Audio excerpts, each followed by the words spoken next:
God is in control. This too shall pass. No weapon formed against us shall prosper, and joy comes in the morning. We've all heard them. Maybe someone even texted you one of these phrases this week thinking it would lift your spirits. And for some, it does. But let's be real. For many of us right now, these words feel hollow, like a shouting into an empty canyon and waiting for an echo that never comes. Because when you've hoped and prayed and fought and still don't see the outcome you needed, it feels like defeat. And that defeat weighs heavy. It starts to make you question everything, your efforts, your beliefs, even your worth. Hope isn't free, it costs. Hope asks you to believe in something bigger than yourself, to trust that change is possible, even when the world keeps reminding you otherwise. Hope takes your time, your energy, your heart, and when it's not met with the results you long for, it leaves you drained. Like you gave away everything and got nothing in return. And the hardest part, the world doesn't stop. The rents still do. The job still demands that you show up. The bills, the family, the life you're holding together, all of it keeps coming, even while you feel like you're falling apart. But here's the truth we don't always talk about. Feeling defeated doesn't mean you're weak.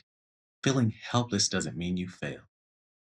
It means you've been fighting, pouring everything you've got into a dream, into justice, into a world that so often resists change.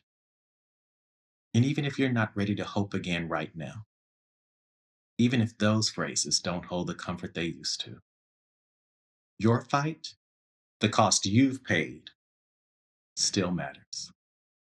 It means you care. And that care, even if it feels like it's breaking you, is the first step towards something better. Welcome to season 2 of Heart of the Moment. I am Carmen Michael Smith. And now, when I look at this colossal collapse of hope this week after the election, and I examine, not imagine, examine the things that he has said that he will do and that are listed in Project 2025, I see two things. One, as a theologian and a minister, I can't help but think about the hardening of Pharaoh's heart, as in the Exodus story, which led to not only the death of Pharaoh's firstborn, but also the demise of his economy, his standing as a leader, and his failure as he drowned in the sea. And two, as a Black man who is identified as gay living in these United States, I know that we've got work to do as a community to rid ourselves of the impact of internalized white supremacy, which is in, which has been embedded for generations. And how do we do that? Well, I'm glad you asked. Let's talk about it. I tell you, my brothers and sisters, like, we need a code name for white supremacy. Something sneaky, because it's sneaky. Like a ninja, but for oppression. Maybe we call it Chad. Yeah, Chad. Because Chad's the dude at the party you don't remember inviting, but somehow he's everywhere making himself comfortable. Like, how did Chad get into my playlist? Why am I singing I Wish I Was in Dixieland at karaoke? That's Chad, y'all. Messing with your vibe and you don't even notice. Now, Chad ain't always obvious. Sometimes Chad comes subtle. Like when your cousin gets a new weave and suddenly her forehead's in a whole new time zone. Or when Uncle June is up here telling you, yeah, I like dark skinned women, but not too dark. Oh, so what's the cutoff, Unc? Midnight dark? Eggplant dark. That's Chad whispering in his ear, like, yeah, light bright is right. And don't get me started on how we talk. Chad got us out here afraid of enjoying life. Like, why are we out here saying pause every time something sounds remotely suspect? Yo, bro, this popsicle hidden. Pause. Pause for what? Did the popsicle say something to you? Chad's got you scared to compliment your homie without turning it into some like construction of a speech. Man, those jeans are fire. No homo, no hetero. Just straight jeans. Straight jeans, bro. Denim only. Meanwhile, Chad's in the back eating a mayonnaise sandwich, laughing like, look at these fools. But here's the real kicker. Chad's in our heads.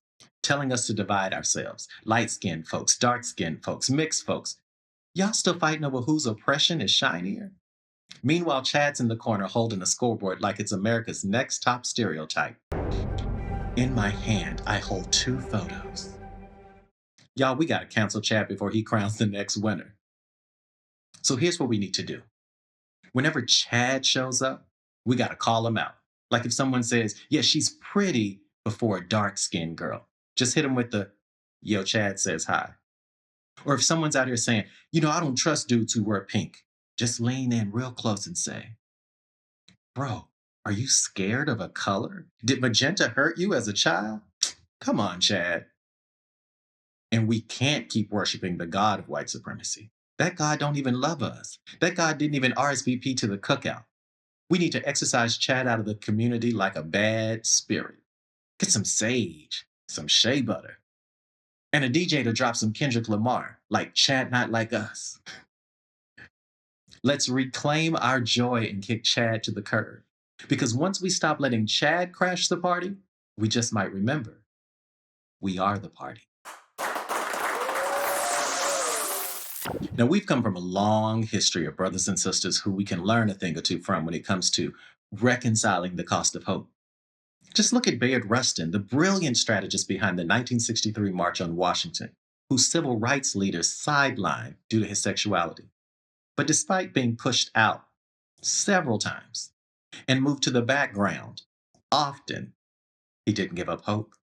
Rustin continued organizing. He mentored Martin Luther King Jr. and became a powerful force for liberation, even beyond his death. Rustin gave us this quote: "We need in every community a group of angelic troublemakers. Our power is in our ability to make things unworkable. The only weapon we have is our bodies, and we need to tuck them into places so wheels don't turn." Wow. So I want you to be encouraged. It's okay to hurt. It's okay to feel every ounce of what you're carrying, because trying to push it down or ignore it won't make it go away. It'll just weigh you down. So give yourself permission to feel, to grieve, to rage, to cry. Let it move through you. That's love for yourself. That's not weakness. That's survival.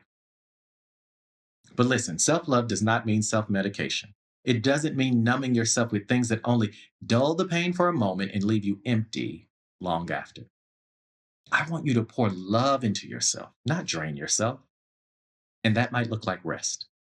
That might look like dancing, journaling, singing, meditating, or just sitting still with yourself and saying, I am enough. Do the things that make your spirit remember it's alive, even when life is heavy. And then when you've held space for yourself, when you've given yourself the love you deserve, come back to us, your brothers and sisters, your beloved community, because we need you. We need each of you. We can't fix what's broken in this world alone, but together we can build something new, change what we cannot accept, and turn our pain into purpose. Because at the heart of the moment, hope isn't passive, it's disruptive. It challenges us to imagine more, demand more, and fight for what we deserve, even when the odds feel insurmountable. And in this moment, the question isn't whether we can afford to hope again. It's whether we can afford not to. I am Carmen Michael Smith, encouraging you to let disruption be the catalyst for your liberation.